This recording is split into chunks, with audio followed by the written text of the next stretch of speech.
Hey there, this is Brittany from Just Be Crafty. In today's video, we're going to make these super awesome crochet twisted headbands. I love these headbands because they look complicated but really aren't at all, and they're actually beginner friendly.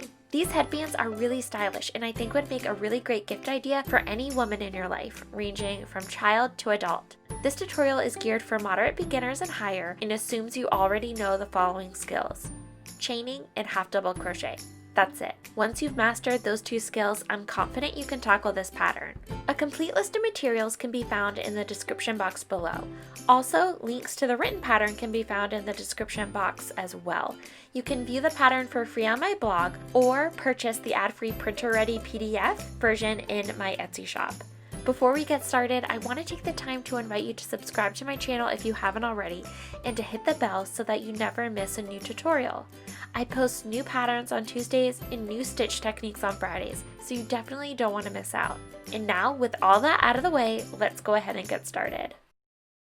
We are going to start today's project by making a foundation chain. If you're making this headband for yourself, you'll want to make a foundation chain that's about 1 inch less than the circumference of your head. So for example, my head measurement comes to about 22 inches, and I'll want to make a foundation chain that is 1 inch less. That's 21 inches. And for reference, 21 inches equaled about 65 foundation chains for me. Once we actually start crocheting, the piece width will expand about 1 inch and be equal to our original head measurement. If you're making this headband as a gift and are unsure of the recipient's head measurement, no worries. I have a cheat sheet with common head measurements and suggested foundation chain lengths for this particular yarn I'm using in my blog post, which is linked in the description box below. The fit is comfortable, but if you prefer a snugger fit, I suggest sizing down. If you'd like, pause here and meet back up with me once you've made your foundation chain. Our foundation chain is now complete, and we're ready to begin row 1. To begin row 1, we are going to start in the 3rd chain from our hook, and we're going to half double crochet. And instead of going into the front of our chain like we normally would, we are going to flip our foundation chain over, and we're going to crochet into the back bars. So for half double crochet, we're going to yarn over, insert your hook into the 3rd bar, and complete your half double crochet. We're now going to half double crochet in each of those back foundation chain bars until we get to the end of the row. If you'd like, pause here and meet back up with me once you've completed this row.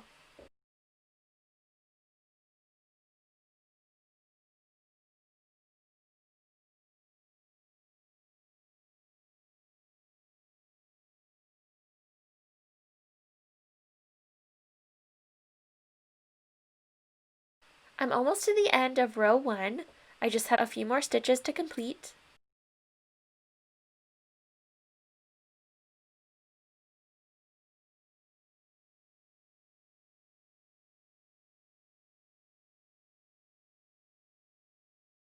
I'm now going into my last chain, or the back bar of that chain.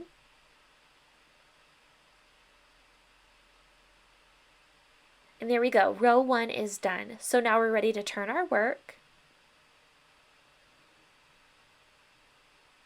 And we're going to start by chaining 2.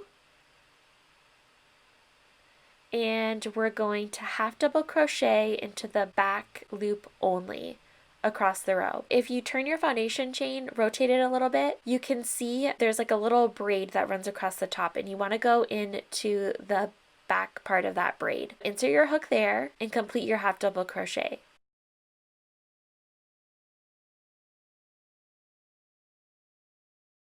Yarn over, insert your hook into that back loop, draw up a loop, yarn over, pull through all 3 loops. Repeat this process across the row. Once again, if you'd like, pause here and meet back up with me once you've completed row 2. I'm almost done with row 2. I just have a few stitches left. And now I'm working into my last stitch. And now we're ready to turn our work and begin row 3. Row 3 in all the preceding rows is going to be the same as row 2. You're going to start by chaining 2 and half double crocheting into the back loop in each stitch across the row.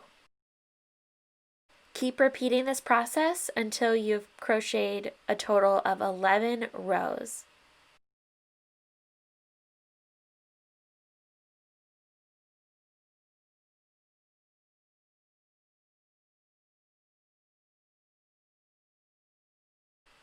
I've just finished up my 11th row, and this is what your piece should look like. You can cut your yarn and secure, and we're now going to thread the tail. Make sure you have a nice long tail because that's what we're going to use to stitch our headband together. Lay out your piece so it looks like mine, and now we're ready to put our headband together. So take the bottom edge and fold it towards the top edge, like so.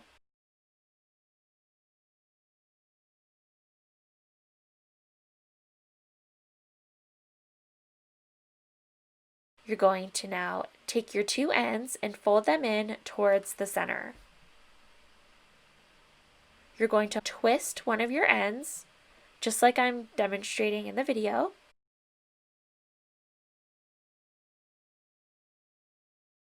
Put the ends together like so.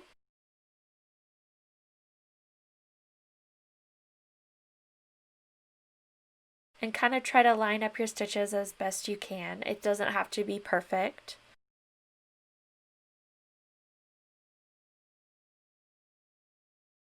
Take your yarn needle and stitch back and forth through all 4 layers.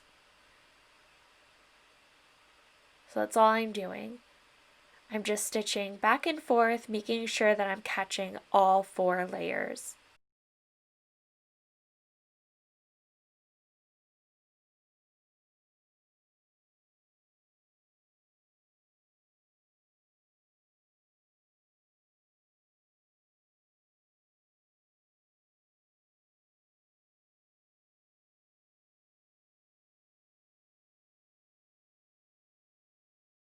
Our headband seam is now stitched together and we're ready to secure our tail.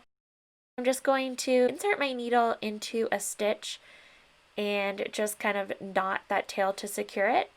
And then we're ready to weave in our ends.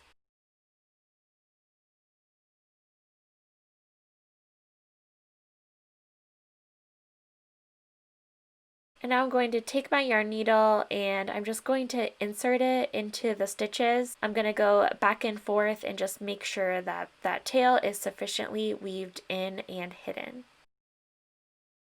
Repeat this process for all remaining tails.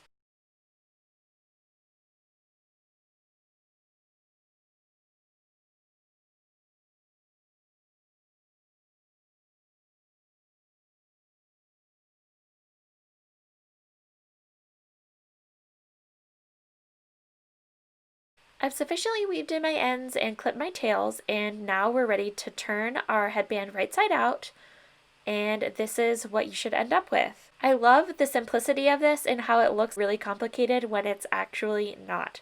So I really hope you enjoyed this tutorial. If you did, please let me know by giving the video a thumbs up, and if you haven't already and would like to, be sure to subscribe so you never miss a new tutorial. I typically come out with new patterns on Tuesdays and new stitch techniques on Fridays, so you definitely don't want to miss out. Thank you so much for watching. Bye!